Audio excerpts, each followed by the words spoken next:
Now, move to the part of methods. The usual order of presentation is chronological. However, related methods should be described together, and a strict chronological order cannot always be followed.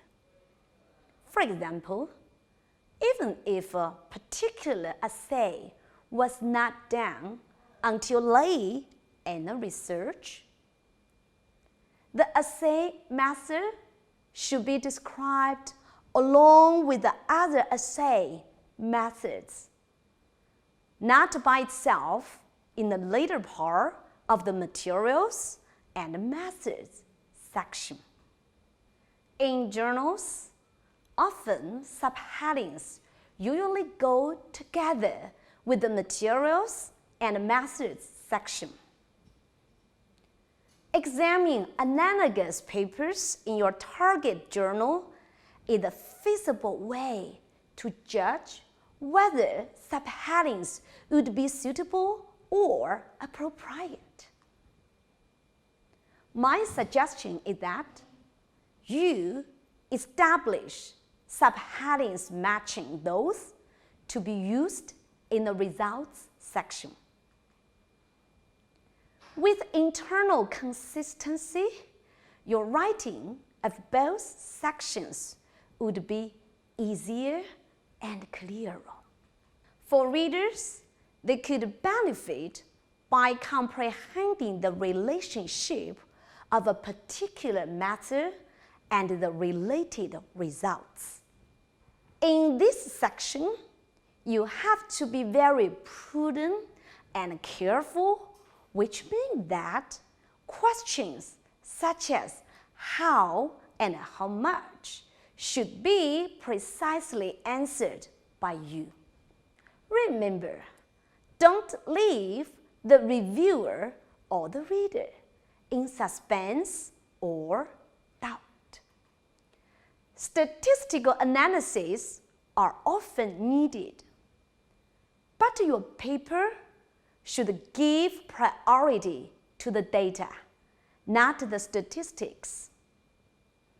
If you believe the information acquired could give inspiration to readers, of course, you need to describe it in detail with the links.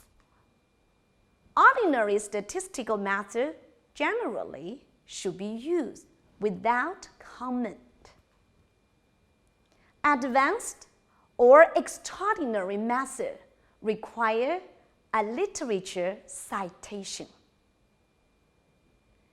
In some journals, statistical methods or statistical software should be noted and identified at the end of the materials and methods section. Anyhow, you still need to be careful of your syntax. In describing the methods of the investigations, you should give or direct readers to sufficient details so that a competent researcher could repeat the experiments. Your method is new unpublished. You must provide all of the needed details.